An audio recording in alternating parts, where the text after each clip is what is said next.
Selamat pagi Bapak Ibu Jemaat yang terkasih dalam Tuhan kita Yesus Kristus.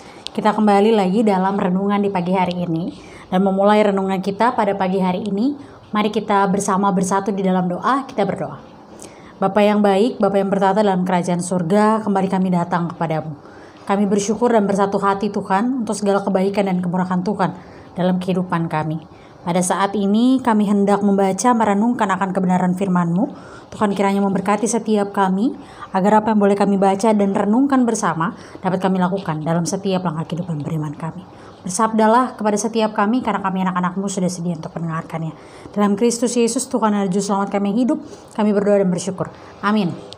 Ya, Ibu Bapak Jemaat yang terkasih, bacaan Alkitab kita pada pagi hari ini dari Kitab Kejadian, pasalnya yang ke-14, ayatnya yang pertama, yang menyatakan, pada zaman Amrafel, Raja Sinear, Ariok, Raja Elazar, Kedorlaomer, Raja Elam, dan Raja Tideal, Raja Goyim, terjadilah bahwa raja-raja ini berperang melawan Bera, Raja Sodom, Birsya, Raja Gomora, Shinab, Raja Atma, Shemeber, Raja Zeboim, dan Raja Negeri Bela, yakni Negeri Zoar.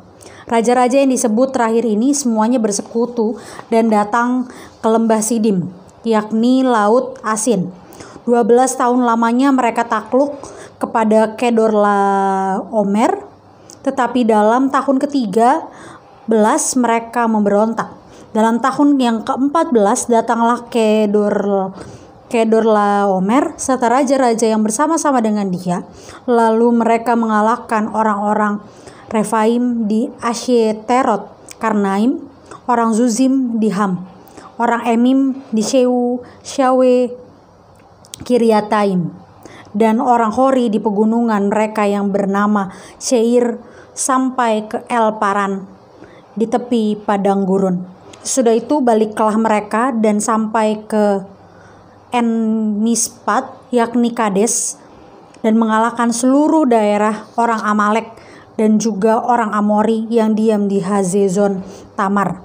Lalu keluarlah Raja Negeri Sodom, Raja Negeri Gomora, Raja Negeri Atma, Raja Negeri Zeboim, Raja Negeri Bela, yakni Negeri Zoar, dan mengatur barisan perangnya melawan mereka di lembah Sidim, melawan Kedorlaomer, Raja Elam, Tideal, Raja Goyim, Amrafel, Raja Sinear, Ariok, Raja Elazar, 4 raja lawan 5. Di lembah Sidim itu di mana-mana ada sumur aspal. Ketika Raja Sodom dan Raja Gomora melarikan diri, jatuhlah mereka ke dalamnya, dan orang-orang yang masih tinggal hidup melarikan diri ke pegunungan. Segala harta benda Sodom dan Gomora beserta segala bahan makanan dirampas musuh. Lalu mereka pergi. Juga Lot, anak saudara Abram, beserta harta bendanya dibawa musuh. Lalu mereka pergi sebab Lot itu diam di Sodom. Kemudian datanglah seorang pelarian dan menceritakan hal kepada Abram, orang Ibrani itu, yang ditinggal dekat pohon-pohon Tarbatin, kepunyaan Mamre, orang Amori itu, saudara Eskol dan Aner, yakni teman-teman sekutu Abram.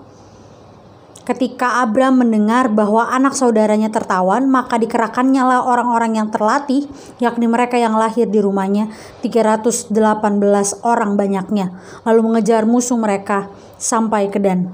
Dan pada waktu itu, pada waktu malam berbagilah mereka, ia dan hamba-hambanya itu, untuk melawan musuh. Mereka mengalahkan dan mengejar musuh orang Hoba dan di sebelah utara Damsyik. Dibawanya lah kembali segala harta benda itu, juga Lot anak saudaranya itu, serta harta bendanya dibawanya kembali. Demikian juga perempuan-perempuan dan orang-orangnya. Demikianlah pembacaan Alkitab. Berbahagialah setiap kita yang membaca, merenungkan, dan juga melakukan firman Tuhan dalam setiap langkah kehidupan beriman kita. Haleluya.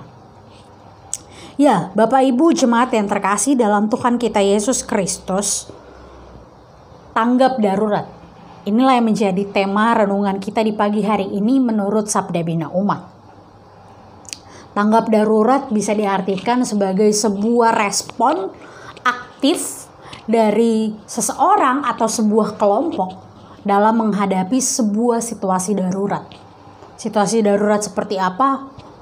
Misalnya sebuah bencana alam, ada orang-orang yang bergerak secara cepat untuk menanggulangi bencana alam tersebut, memberikan bantuan, memberikan pertolongan, memberikan support baik secara materi maupun secara pendampingan apapun. Dan inilah yang menjadi arti dari sebuah frasa tanggap darurat, bahwa dalam sebuah peristiwa darurat yang terjadi, baik itu bencana alam, baik itu kecelakaan, baik itu sesuatu yang dengan tidak sengaja atau secara tiba-tiba terjadi di situasi darurat, orang-orang yang merespon cepat inilah mereka yang dikatakan tanggap darurat.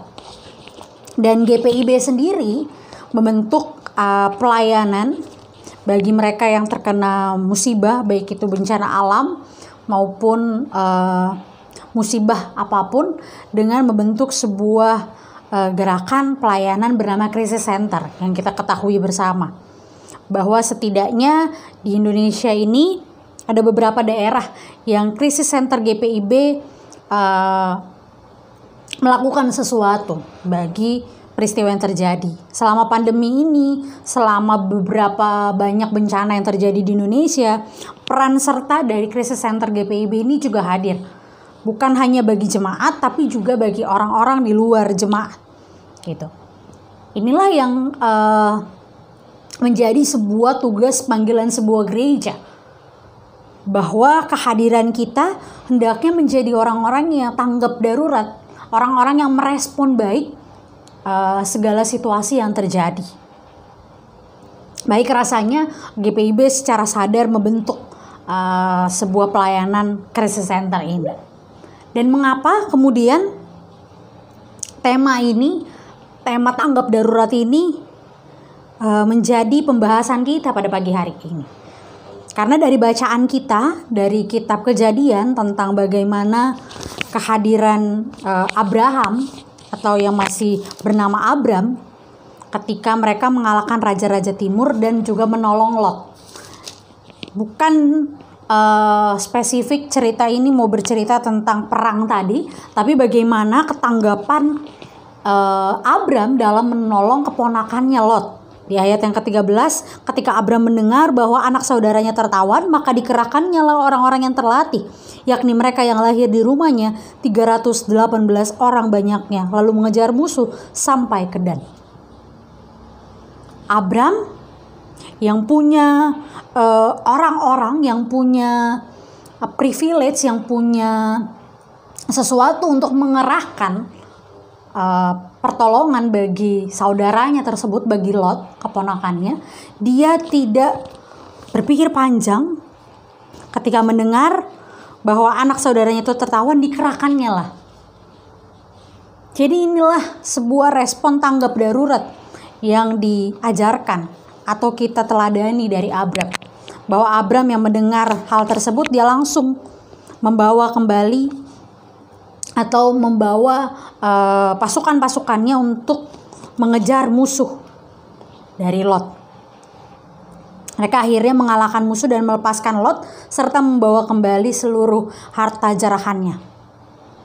Abram yang telah mempersiapkan diri menghadapi situasi darurat ini bukan hanya mempersiapkan orang-orang terlatih, namun dia juga memiliki kesiapan hati untuk memberikan pertolongan bagi orang lain.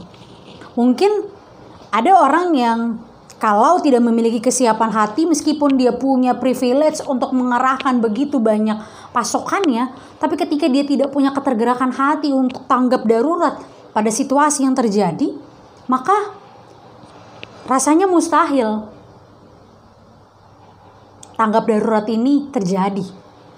Tapi karena Abram memiliki kepekaan untuk setia menolong dalam kondisi-kondisi yang genting, maka ia dengan cepat dan segera menolong Lot. Dan inilah yang diharapkan hadir dalam kehidupan kita sebagai jemaat Tuhan. Bahwa di tengah berbagai pergumulan, bahwa di tengah berbagai penderitaan yang dialami seluruh bangsa ini, orang-orang terdekat kita, orang-orang yang ada di sekitar kita, kita diminta untuk punya ketergerakan hati, kepekaan kepada sesama untuk menolong mereka berdasarkan persiapan-persiapan persediaan yang kita miliki. Mari bersama dari bacaan Alkitab ini kita belajar untuk menjadi orang yang tanggap pada darurat. Menyerahkan hati kita sepenuhnya untuk melakukan pelayanan. Bukan untuk nama kita, tapi untuk hormat kemuliaan nama Tuhan. Jadi orang-orang yang peka, yang peduli pada sesama. Kita mendapatkan sebuah pelajaran berarti bahwa lewat ketanggapan kita ada orang-orang yang dapat kita tolong. Jadi bukan hanya berkata ketika sebuah duka cita misalnya terjadi, kita menyampaikan turut berduka cita. Tapi ketika kegentingan itu hadir, kita hanya berdiam diri padahal kita punya sesuatu yang dapat kita lakukan. Jadi marilah ibu bapak saudara sekalian, di tengah masa-masa genting saat ini, di tengah begitu situasi yang darurat, perpanjangan PPKM yang terus-menerus terjadi, mari latih kepekaan kita. Mari latih kepedulian kita terhadap sesama dengan apa yang kita miliki. Selama masih bisa kita berbagi kepada sesama, marilah kita berbagi. Hiduplah terus senantiasa mengandalkan Tuhan. Dan terus memiliki kesiapan hati untuk membantu sesama. Tuhan memberkati setiap kita. Amin. Mari kita bersatu dalam doa. Kita berdoa. Bapa yang baik, Bapa yang bertata dalam kerajaan surga, kembali kami datang kepadamu. Kami bersyukur dan bersatu hati, kebaikan Tuhan hadir dalam kehidupan kami. Dan kami mau menyatakan syukur kami kepadamu dengan menjadi orang-orang yang punya kesiapan hati, yang tanggap pada darurat, yang memiliki kepekaan dan kepedulian kepada sesama. Ajar dan bantu kami Tuhan, untuk melakukan itu semua dalam setiap langkah kehidupan beriman kami. Terima kasih Tuhan, terima kasih Bapa. Ini doa, ini syukur kami. Demi Kristus Yesus Tuhan yang ada juru selamat kami hidup, kami berdoa dan bersyukur. Amin.